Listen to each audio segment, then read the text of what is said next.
மாதிரி ஏதோ ஒரு இடத்துக்கு வியாபாரம் பண்ணிட்டாங்க. அவங்க மெயின்டைன் பண்ணுறதுக்காக அப்படி அப்படி கொடுத்துட்டாங்க. இன்னைக்கு நகராட்சியில் வேலை செய்ய போயிடலாம். இந்த பகுதி நேர ஊழியர்னு சொல்லி கான்ட்ராக்ட் வித்துட்டாங்க. அவனுக்கு ஒரு நாளைக்கு 350 ரூபா சம்பளம் கொடுத்து வேலை செய்யலான்ட்டான். நீ என்னடா என்ன கேள்வி கேட்கறதுன்றான். ஏன்னா அவனுக்கும் சம்பளம் இந்த அரசாங்கம் போடல, அதை தூக்கி பேக்கெட்ல போட்டுருச்சு. இப்படி நம்ம எதுவுமே கண்டுக்காம அவன் மட்டும் சம்பாதிச்சா போதும்னு நினைக்கிற அரசாங்கத்தை திமுக மாத்திரலாமா? கொஞ்சம் புரிஞ்சுக்கா. எல்லாமே நம்ம பணம். அவன் கையில இருந்து 1 ரூபாய் கொடுக்கறதுல எல்லாமே நம்ம பணம். மாத்திரலாமா சொல்லுங்களேன். மாத்திரலாம். இதுக்கு மேல இந்த மாதிரி அரசாங்கத்தை விடக்கூடாது. ஆமா, பெண்களோட திட்டத்தை ஒண்ணுமே நிறைவேற்றல. பெண்களுக்கு பாதுகாப்பு அடிச்சு சொல்லுவான்னு ஸ்டாலின் இருக்கா? இல்ல சத்துணவு வேலை செய்த தாய்மாருக்கு இல்ல. நம்ம வீட்டுல கணக்கு எடுக்கிறாங்களே, கொரோனா இருக்கா என்ன இருக்கு அப்படின்னு சொல்லி வந்து செக் பண்றாங்களே, சென்சஸ் எடுக்கிறாங்களே, அவங்க நிரந்தர ஊழியர் கிடையாது. ஸோ அந்த பெண்களுக்கெல்லாம் எந்த பாதுகாப்பும் கிடையாது. அவங்களோட கவுன்சிலர்களுக்கும் அவங்களோட நகரமன்ற உறுப்பினருக்கும் அவங்களோட மாவட்ட தலைவருக்கு பாதுகாப்பு நிறைய இருக்கு. ஏன்னா எந்த தப்பு பண்ணாலும் அவங்க யாரும் கேட்க மாட்டாங்க. இந்த விதமான பாதுகாப்பெல்லாம் கொடுத்து வச்சிருக்காங்க. நம்மளுக்கெல்லாம் பாதுகாப்பு கொடுக்கல. வாய்ப்புக்கு நன்றி அளித்த ரொம்ப நன்றிமா, சந்தோஷம். நீங்க எல்லாருமே என்டிஏ கூட்டணி, தேசிய கூட்டணிக்கு ஓட்டுறீங்க. பிஜேபி வந்தா பிஜேபிக்கு, அதிமுக வந்தா அதிமுகக்கு, பாட்டாளி மக்களுக்கு வந்தா பாட்டாளி மக்களுக்கு, அமமுகவுக்கு வந்தா நம்ம என்டிஏ கூட்டணி அவங்களுக்கு அந்த சின்னத்துல பார்த்து ஓட்டுறீங்க. நன்றி, வணக்கம். நம் தேசிய ஜனநாயக கூட்டணியின் திருமுனை நாளை நமது, தமிழ்நாடும் நமது என்ற துறையில் நாம் மாறுவதற்காக, நம் மக்கள் மாறுவதற்காக உங்கள் ஓட்டு தேசிய ஜனநாயகக்காக இருக்க வேண்டும். அது எதற்காக தெரியுங்க? அப்பேற்பட்ட கொரோனா உலகமே பயந்துட்டு இருந்துச்சு. நம்மளுடைய பாரத பிரதமர் நரேந்திர மோடி அவர்கள் நகரம் எல்லாம் ஈஸியா அதை போட்டு வாழ்ந்துட்டு இருக்கலாம்ன்ற நடைமுறைக்கு வந்தாங்க. ஆனா இது என்னுடைய மகனாலதான் நம்ம இன்ஜெக்ஷன் போட்டுக்கிட்டோம். இன்னைக்கு அந்த கொரோனான்றதே இல்லாம நாம இருந்துட்டு இருக்கோம். இதுபோல பல திட்டங்கள் மக்களுக்கு நல்லதை செய்ய வேண்டும் என்றால் ஒரு தலைவன் இருக்கிறார் என்றால் அது பாரத பிரதமர் நரேந்திர மோடி ஆகுது. மண்ணின் மைந்தர் அண்ணா KPM அவர்களின் ஆசியோடும் கிருஷ்ணகிரியுடைய கிழக்கு மாவட்ட கழக செயலாளர் அண்ணா அசோக்குமார் அவர்கள் அறிவுறுத்தலின்படியும் இங்கு திருமுனை பிரச்சார கூட்டம் நடந்து கொண்டிருக்கிறது. இந்த திருமுனை பிரச்சாரத்திற்கு தலைமை பொறுப்பை ஏற்று நடத்தி கொண்டிருக்கும் பாரதிய ஜனதாவின் ஆட்சிமிகு நகர கழக செயலாளர் விமலா அவர்களே, மக்கள் அனைவருக்கும் முதற்கண் மாலை வணக்கத்தை தெரிவித்து, இந்த தெருமுனை பிரச்சாரம் எதுக்கெல்லாம் மக்கள் புரிஞ்சுக்காக போடுறோம். இப்போ திராவிட முன்னேற்ற கழகம் வருதுக்காக 5000 ரூபாய் போடுறான். என்னதுக்காக? ஏமாத்துறதுக்கு, ஓட்டு வாங்குறதுக்கு. எடப்பாடி அவர்கள் எண்ணற்ற திட்டங்கள் தேர்தல் வாக்குறுதி கொடுத்திருக்காரு. என்னென்ன கொடுத்திருக்காரு? மகளிருக்கு 3 சிலிண்டர் ஃப்ரீ. யார் யார் ரேஷன் கார்டு வச்சிருக்கீங்களோ அனைவருக்கும் 2000 கட்டாயம். சொல்றதை கட்டாயமா செய்வாங்க. இவங்க மாதிரி ஏமாத்துற 3 சிலிண்டர் ஃப்ரீ பஸ். அதாவது அவங்க கொடுத்தது 1000 கொடுத்தது 1,13,00,000 10,000 பேர் இருக்கும். நீ ரேஷன் கார்டு வச்சிருக்கிறியா? உங்களுக்கு 2000. நீ 5000 சம்பளம் வாங்குறியா? உங்களுக்கு 2000. டைம்ல அந்த கடந்து எங்களால வர முடியல. அடுத்து பாத்தீங்கன்னா மழைக்காலம் வந்துடுச்சுன்னா நம்ம பஸ் ஸ்டாண்டில் இது தெப்பக்குளம். ஏன்னா நம்ம கிருஷ்ணகிரியில சரியான தெப்பக்குளம் இல்லை. அதனால இந்த பஸ் ஸ்டாண்டு பழைய பேருந்து நிலையம் அப்படின்னு பேரை வச்சுட்டு பழைய முக்கியமான பகுதி பழையப்பேட்டை. அந்த பஸ் ஸ்டாண்ட்ல பாத்தீங்கன்னா அது தெப்பக்குளம். ஏதாவது ஒரு கிளீனா இருக்கா பாருங்க. பசங்க எல்லா கிராமத்துல இருக்கிற பிள்ளைங்க எல்லாமே படிக்கிற இடம் பாத்தீங்கன்னா நகரத்தை டவுன்ல போய் பிள்ளைங்க படிச்சா எதிர்காலம் நல்லா இருக்கும், குடும்பம் நல்லா இருக்கும் சொல்லி ஒவ்வொரு பெற்றவங்களும் கூலி வேலை செஞ்சு நான் படிக்கல என் பிள்ளை படிக்கணும்னு சொல்லிட்டு கிருஷ்ணகிரிக்கு அனுப்புறாங்க. நகரத்தை நோக்கி டவுனை நோக்கி வந்தா நம்ம குடும்பம் நல்லா இருக்குன்னு வராங்க. ஆனா அந்த பிள்ளைங்க வாழ்க்கை சீரழிக்கிறது இந்த திருட திராவிட அரசு தான் காரணம். என்னன்னா அவன் கட்சி சார்ந்தவன கஞ்சா வித்துட்டு இருக்கிறோம், கஞ்சா சப்ளை பண்றோம். அவனே எல்லாத்தையும் பண்ணிட்டு இருக்கும் போது பெத்தவங்க வயசுல நெருப்ப கட்டிட்டு இருக்காங்க. இவங்களுடைய ஆட்சியில தைரியமா ஒவ்வொரு பாதியாரும் தப்பு பண்றாங்கன்னா காரணம் என்னன்னா இந்த ஆட்சி தான் காரணம். ஒவ்வொரு பெண் பிள்ளையும் சின்ன குழந்தை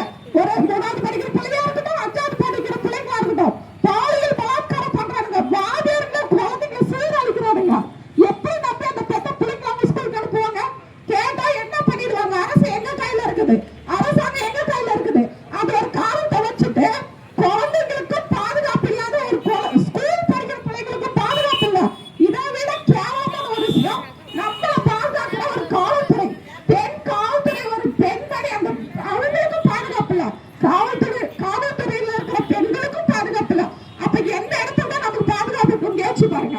இதுக்கெல்லாம் நல்ல ஒரு முடிவு கட்டணும் அப்படின்னா வருகின்ற 2026 சட்டமன்ற தேர்தல்ல நம்ம அழுக்கிற ஒவ்வொரு வாக்கம் நம்ம கையில தான் இருக்குது. ஒவ்வொரு விஷயமும் பெருமையா சொல்றாங்க, 5000 ரூபாய் கொடுத்தேன், 5000 ரூபாய் கொடுத்தேன். அக்கா நம்ம கிட்ட அந்த 5000 ரூபாய் உங்ககிட்ட இருக்கா? சொல்லுங்க, 5000 இருக்கா? எதுக்கு அந்த 5000? நான் பண்ண தப்ப மறைக்கிறதுக்காக அந்த 5000? நாங்க பணம் கேட்டோமா? எங்களுக்கு 5000 வேணும் உங்ககிட்ட வந்து கேட்டோமா? ஒவ்வொரு நாளும் ஒவ்வொரு அதிகாரி, ஒவ்வொரு அங்கன்வாடி ஊழியர்கள் அந்த பொம்பளைங்க வெயிலும் மழையில நின்று அப்படி ஆர்ப்பாட்டம் பண்றாங்க. ஏன் முதல்வருக்கு அது பாக்குறதுக்கு டைம் இல்லையா? சட்டசபையில துணை முதல்வருக்கு சட்டசபையில தூங்குறதுக்கு மட்டும்தான் டைம் இருக்குதா? மற்றதுக்கெல்லாம் டைம் இல்லையா? ஏதாவது ஒரு அவங்க அதை விட கொடுமையிலும் குறைவா சிறப்பு வந்து நாங்க தொழிலெல்லாம் கொண்டாந்து கொடுக்குறோம் நாங்க தமிழ்நாட்டுக்குன்னு சொல்லி துபாய் போவாரு, சிங்கப்பூர் போவாரு. என்னுடைய சகோதரர் எத்தனை பேர் தொழில்துறை அமைச்சு கொடுத்துருக்காங்க தொழில் வாய்ப்பு? எந்த ஒரு திட்டமும் கொண்டாடல. அம்மா ஆட்சியில பெண்களுக்கு மாறி கொடுத்து ஸ்கூட்டர் கொடுத்தாங்க. ஒவ்வொரு கர்ப்பிணி பெண்கள் குழந்தை பிறந்தா அதுக்கு அவங்களுக்கு வந்து சிறப்பு வந்து கிஃப்ட் பேக் சொல்லி கொடுப்பாங்க. நம்ம என்ன சொல்றோம், ஒவ்வொரு விஷயத்தையும் அந்த அம்மா நம்ம ஜெயலலிதா அம்மா பார்த்து செஞ்சாங்க. ஆனா இவங்க ஆட்சிக்கு வந்து அந்த பெண் பிள்ளைங்களுக்கு கொடுத்த தாலி படிச்சு முதிர் கன்னிகள் வேலைக்கு போகாமையோ திருமணம் ஆகாம இருக்கிறவங்களுக்கு 50,000 ரூபாய் மானியத்தோட தாலிக்கு தங்கம் கொடுத்து அந்த அம்மா அவ்வளவு விஷயங்களை நம்ம செஞ்சாங்க. யார ஒரு நாளைக்கு 50 ரூபாய் சாதாரண ஒரு கூலி தொழிலாளி 50 ரூபாய் இருந்தா போதும் ஒரு நாள் முழுசா சாப்பிட முடியும். அம்மா உணவகம் சொல்லிட்டு அருமையான திட்டத்தை அம்மா கொடுத்தாங்க. ஆனா இன்னைக்கு எந்த ஒரு நல்ல விஷயமும் இல்ல. அதை விட கொடுமையும் கொடுமை இந்த உட்கார முடியலைங்க. அப்படி ஒரு நாத்தம். நகரின் மைய பகுதி ஏதாவது ஒரு லைட் வெளிச்சிருக்கா, இந்த கடையெல்லாம் அடைச்சிட்டாங்கன்னு வச்சுக்கோங்க, இருட்டாயிடும். இருட்டானா என்ன ஒரு பாதுகாப்பு இருக்குன்னு பாத்துக்கோங்க. பழையப்பேட்டை முக்கியமான நகரத்துக்கு முக்கியமான இடம். பக்கத்துல நகராட்சி இருக்கு, ஆனா இருட்டாட்சி தான் நடக்குது. குப்பை இந்த நகரத்துல இருக்கிற அத்தனை குப்பை கொண்டாந்து கொட்டுற இடம் அந்த மலை கிட்டதான். அதனால அது எவ்வளவு பாதிப்பு. இந்த கோயில் ரவீஸ்வரர் கோயில்ல கிரிவலம் போயிட்டு இருந்தது, அதுவும் அந்த வழியில வந்து அவங்க அடைச்சிட்டாங்க. இவங்க ஆட்சிக்கு வந்து நம்ம வீட்டை வந்து வெளியே வரது கூட இவங்க கிட்ட பர்மிஷன் கேட்டா வெளியே வர மாதிரி ஒரு சூழ்நிலை போயிட்டு இருக்கு. இதுக்கெல்லாம் நம்ம ஒரு முடிவுரை கட்டணும். இவங்க கொடுக்கிற காசு நமக்கு வேண்டாங்க. இவங்கள மாதிரி ஊழல் செய்யறது யாராலும் யோசிக்க முடியாது. அழகான ஒரு ஊழல் பண்ண பாருங்க. பஸ்ஸுக்கெல்லாம் லிப்ட் கிடைச்சாங்க பாருங்க, பிங்க்குக்கெல்லாம் லிப்டுக்கு. அந்த பஸ் ஆனது நேற்று ஒரு நியூஸ், ஒரு கண்ட்ரைட் சீட்ல உட்கார்ந்து இருக்கிற கண்ட்ரைட் ஒரு வளைவு போது போய் கீழே விழுந்தாரு. எவ்வளவு அருமையான ஒரு விஷயம் பாருங்க. அப்ப எந்த லட்சணத்துல அந்த பஸ் இருக்குன்னு யோசிச்சு பாருங்க. அந்த ஊழல் பாருங்க. அந்த பஸ்ஸுக்கு பிங்க் கலர் லிப்ட் கிடைச்சு அதுல ஒரு ஊழல். அதுக்கப்புறம் ஒரு ஊழல் பண்ணாங்க பாருங்க. இந்த பஸ்ல உள்ள விளம்பரம், அது கவர்மெண்ட் பஸ் என்ன பஸ் தெரியல, நெய் விளம்பரம். எப்படி எல்லாம் நம்ம நெய் விளம்பரம் சரி, ஒரு ரியல் எஸ்டேட் விளம்பரம் சரி, விளம்பரத்தை எப்படி எல்லாம் நம்ம ஊழல் பண்ணணுமா அத்தனை வகையில ஊழலை தாண்டி அவங்க வேற எந்த விஷயமும் நம்ம தமிழ்நாட்டுக்கு யோசிக்கல, எதுவும் செய்யல. மத்திய அரசு எவ்வளவு திட்டங்கள் கொடுத்திருக்கு.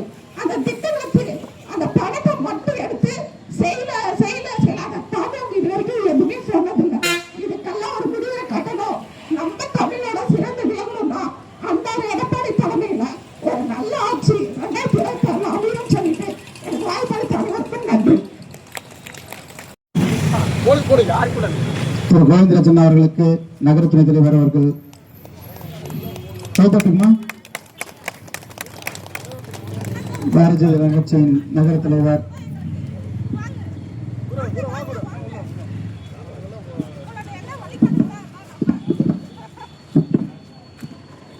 திரு MS குருவன் அவர்களுக்கு ஒரு சிறிய மரியாதை. 2வது வார்டு வட்ட செயலாளர் திரு சுப்பிரமணியம் அவர்களுக்கு ஒரு சிறிய மரியாதை.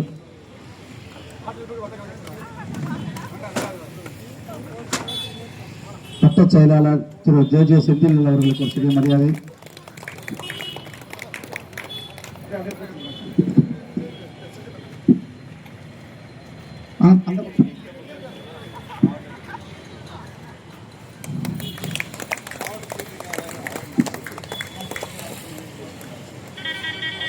பாரதிய ஜனதா கட்சியின் நகர தலைவர்களுக்கு சிறிய மரியாதை கைப்பற்றலாம்.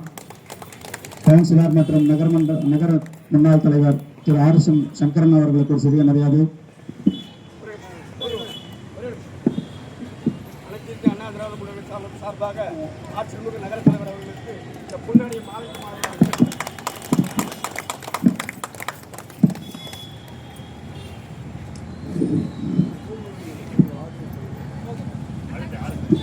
RS சங்கரன் அவர்களுக்கு ஒரு சிறிய மரியாதை. பாஜக மாவட்ட பிரச்சார பிரிவு துணைத் தலைவர் திரு தாமோதரன் அவர்களுக்கு ஒரு சிறிய மரியாதை.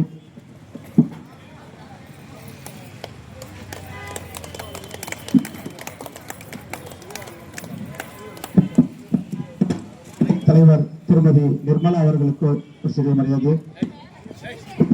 கைதட்டுமா, உங்க மக்கள் சொல்றாங்க.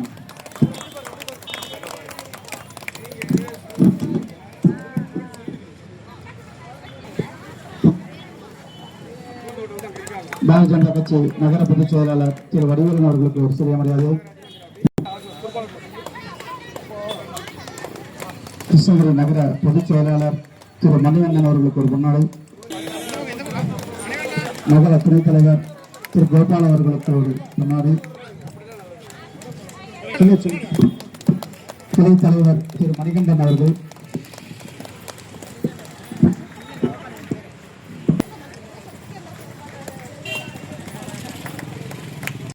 நகர பொருளாளர் திரு குணசேகரன் அவர்களுக்கு நகர தலைவர் திரு விமலா அவர்கள் பொன்னாடை போட்டி பாராட்டுகிறார்கள். இந்த விழாவை சிறப்பாக ஏற்படுத்தியிருக்கிறார்கள். நகர செயலாளர் திரு மணிகண்டன் அவர்களுக்கு சிறிய மரியாதை. செயலாளர் திரு மணிகண்டன் அவர்களுக்கு